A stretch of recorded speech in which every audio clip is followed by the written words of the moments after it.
नमस्कार साथियों, Brahmavarta education channel पर आप सभी अभ्यर्थियों का हार्दिक स्वागत एवं अभिनंदन है।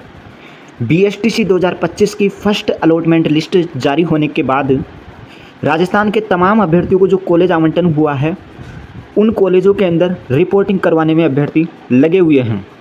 अब रिपोर्टिंग तो अभ्यर्थी करवा रहे हैं, लेकिन एक सबसे बड़ी भूल यहाँ पर करने जा रहे हैं, जो शायद ही कोई यूट्यूबर आपको बता रहा होगा, लेकिन ब्रह्मवर्त एजुकेशन चैनल आपको बिल्कुल महत्वपूर्ण सूचना दे रहा है। आप में से कई अभ्यर्थियों ने देख भी ली होगी सूचना, और कई अभ्यर्थी इससे रूबरू नहीं होंगे।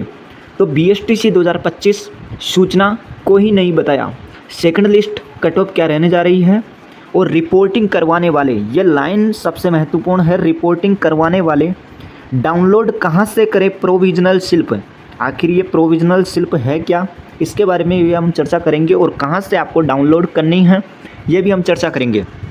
देखो, यहाँ पर सबसे पहले बात करते हैं, जो रिपोर्टिंग का शेड्यूल जारी हुआ है वो आप देख पाएंगे स्क्रीन पर। आप इस नोटिफिकेशन को अच्छी तरीके से देख लेना, क्योंकि इसको अच्छी तरीके से देखना आपकी खुद की जिम्मेदारी बनती है। यहाँ पर मैं एक भी डेट नहीं बताऊँगा आपको, हो सकता है यहाँ पर डेट बोलने में गलती हो जाए, इसलिए आप खुद इस शेड्यूल को देखें, और अपने अनुभव और विश्लेषण के आधार पर मैं आपको बता रहा हूँ कि प्रोविजनल स्लिप आपको डाउनलोड कहाँ से करनी है। हालांकि शायद ऑफिशियल वेबसाइट पर अभी तक आया नहीं होगा, या फिर आ गया होगा अगर डेट दी हुई है तो। यहाँ पर देखेंगे, आपको रिपोर्टिंग करवाने की अंतिम तिथि है 3 जुलाई। 27 जून से 3 जुलाई तक रिपोर्टिंग करवा पाएंगे। वही ऑनलाइन दस्तावेज कौन कौन से अपलोड करवाने हैं, रिपोर्टिंग के अंदर कौन कौन से दस्तावेज का सेट लेकर तैयार करना है, जाना है, ये सारी डिटेल्स इससे पहले वाले वीडियो में दिया हुआ है। उस वीडियो का लिंक डिस्क्रिप्शन में है, देख लेना। अगर आपको डॉक्यूमेंट्स में कुछ यहाँ पर दिक्कत हो रही है कि कौन कौन से डॉक्यूमेंट्स लगेंगे, तो ये वीडियो डिस्क्रिप्शन में है, देख लेना। यहाँ पर सबसे महत्वपूर्ण बात यह है, जिन अभ्यर्थियों को कॉलेज आवंटन हो चुका है और रिपोर्टिंग करवा ली है या करवाने जा रहे हैं, तो सबसे महत्वपूर्ण बात ये याद रखना, संस्था द्वारा प्रमाणीकरण उपरांत अभ्यर्थियों द्वारा स्वयं के लॉगिन से प्रवेश, जो प्रोविजनल प्रवेश स्लिप प्राप्त करना, ये हर विद्यार्थियों के लिए महत्वपूर्ण है, जिन्होंने यहाँ पर रिपोर्टिंग करवाई है या रिपोर्टिंग करवाने जा रहे हैं। आपको क्या करना होगा, जैसे ही आप कॉलेज के अंदर रिपोर्टिंग करवा कर घर आ जाते हैं, उसके बाद आपको क्या करना होगा, प्रोविजनल स्लिप डाउनलोड करना होगा। यानी कि आपका एडमिशन हुआ है या नहीं, इसकी आपको स्लिप डाउनलोड करनी होगी, जो कि सबसे महत्वपूर्ण है। 27 जून से 4 जुलाई तक आप प्रोविजनल आपकी प्रवेश स्लिप डाउनलोड कर पाएंगे। ध्यान से, 27 जून से 4 जुलाई तक आप प्रोविजनल स्लिप डाउनलोड कर पाएंगे। प्रोविजनल स्लिप कहाँ से डाउनलोड करेंगे, यहाँ पर आपको चलना है गूगल पर। गूगल पर जाकर आपको सर्च करना है बीएसटीसी 2025 ऑफिशियल वेबसाइट। जैसे ही आप सर्च करेंगे, आपके सामने इस प्रकार का ये जो लिंक आपको दिखाई दे रही होगी, इस पर आपको क्लिक करना है। क्लिक करने के बाद ये जो आपको पेज दिखाई दे रहा है, इसे होम पेज कहते हैं, और होम पेज पर आपको चलना है। यहाँ पर जो भी प्रक्रिया होती है वो यहाँ पर आ जाती है। यहाँ पर आपको बता दूँ, यहाँ पर आ जाती है जो भी प्रक्रिया होती है वो पूरी। आपको क्या करना है, यहाँ पर जाना है। आपको ये चेक एडमिशन स्लिप जो दिखाई दे रहा है, ये वाला आइकॉन, यहाँ पर आपको क्लिक करना है। इस पर आपको क्लिक करना है, चेक एडमिशन स्टेटस। जैसे ही आप यहाँ पर क्लिक करेंगे तो आपको ये सारी इन्फॉर्मेशन इसके अंदर भरनी है। काउंसलिंग आईडी भरनी है, इसके अलावा रोल नंबर भरने हैं, फॉर्म नंबर भरने हैं। फॉर्म नंबर कहाँ पर मिलेंगे, तो आपको शायद जो आपने काउंसलिंग फॉर्म भरा है उस काउंसलिंग के फॉर्म के अंदर मिल जाएंगे।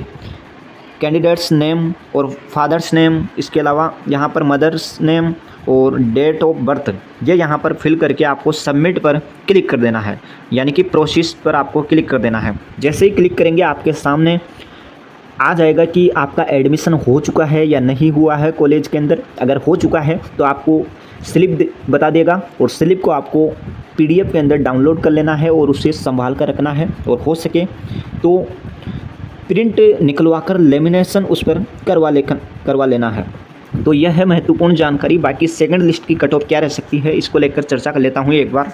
यहाँ पर देखो, सेकंड लिस्ट की कट ऑफ अगर बात करें तो जो आपकी फ़र्स्ट लिस्ट की कट ऑफ गई है उससे अनुमानित 4 से 5 नंबर तक डाउन रह सकती है, केवल अनुमान है। जनरल की सेकंड लिस्ट की कट ऑफ यहाँ पर 410 प्लस यदि आपके नंबर आ रहे हैं तो यहाँ पर कॉलेज आपको मिल सकता है। और ओबीसी के अंदर आपको यदि 400 प्लस नंबर आ रहे हैं तो कॉलेज मिल सकता है।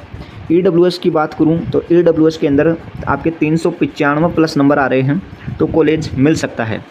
वही यदि आगे बात करूं यहाँ पर एमबीसी कैटेगरी की, एमबीसी कैटेगरी के अंदर यदि आपके 395 प्लस नंबर आ रहे हैं तो आपको कॉलेज मिल सकता है। एससी कैटेगरी की बात करूं तो एससी कैटेगरी के अंदर 380 प्लस नंबर आ रहे हैं तो मिल सकता है। हो सकता है 382 के आसपास वाले को मिल जाए, 383 पर मिल जाए, लेकिन 380 प्लस वाले को कॉलेज मिल सकता है। एसटी की बात करूं तो एसटी के अंदर 375 प्लस वाले को कॉलेज मिल सकता है। और अदर कैटेगरी की बात करूं जैसे यहाँ पर डिवोर्स हो गई, विडो हो गई, इसके अलावा आपके जो डिफेंस वाले हैं उनके और अदर जो भी कैटेगरी बचती है उनके यदि 300 प्लस नंबर आ रहे हैं तो उनको कॉलेज मिल जाएगा। और संस्कृत के अभ्यर्थियों के लिए एक महत्वपूर्ण बता दूं जानकारी, आपके 300 के आसपास नंबर है, 300 के आसपास नंबर है तो आपको कॉलेज मिलने की यहाँ पर संभावनाएं बन रही है, क्योंकि जहाँ तक मैंने पाया है उसके आधार पर 300 प्लस वाले को संस्कृत के अंदर कॉलेज मिल चुका है और हो सकता है 300 के आसपास जिसके नंबर है उनको भी कॉलेज मिल जाए। और अभी तक अनुमानित हम मानकर चल सकते हैं, क्योंकि हर बार यही होता है, जो 26,970 सीटें हैं इनमें से लगभग 22,000 के आसपास ही सीटों का अलॉटमेंट होता है और बाकी की सीटें यहाँ पर रिक्त रखी जाती हैं ताकि सेकेंड अलॉटमेंट लिस्ट जारी कर सकें। तो यहाँ पर इतनी सीटें यहाँ पर सेकेंड लिस्ट के लिए हैं और हो सकता है ये जो अलॉटमेंट हुआ है इनमें से भी 1,000-1,500 अभ्यर्थी अपने यहाँ पर रिपोर्टिंग नहीं करवाए और इसमें जुड़कर यहाँ पर लगभग 5,000 से 6,000 के बीच आपका सेकंड अलॉटमेंट लिस्ट जारी हो सकता है। और 7 जुलाई को आपकी सेकंड अलॉटमेंट लिस्ट जारी कर दी जाएगी वर्धमान महावीर ओपन यूनिवर्सिटी के द्वारा। इसके साथ ही आपको सेकंड लिस्ट के साथ ही अपवर्ड मूवमेंट का रिजल्ट भी देखने को मिल जाएगा। अपवर्ड मूवमेंट के लिए फॉर्म यहाँ पर अगर बताऊँ तो नोटिस पर चला जाता हूँ। नोटिस में यहाँ पर क्या कुछ है। अपवर्ड मूवमेंट हेतु आवेदन करने की तिथि 4 जुलाई और 5 जुलाई है और 7 जुलाई को अपवर्ड मूवमेंट की घोषणा के साथ ही आपकी सेकंड लिस्ट जारी हो जाएगी।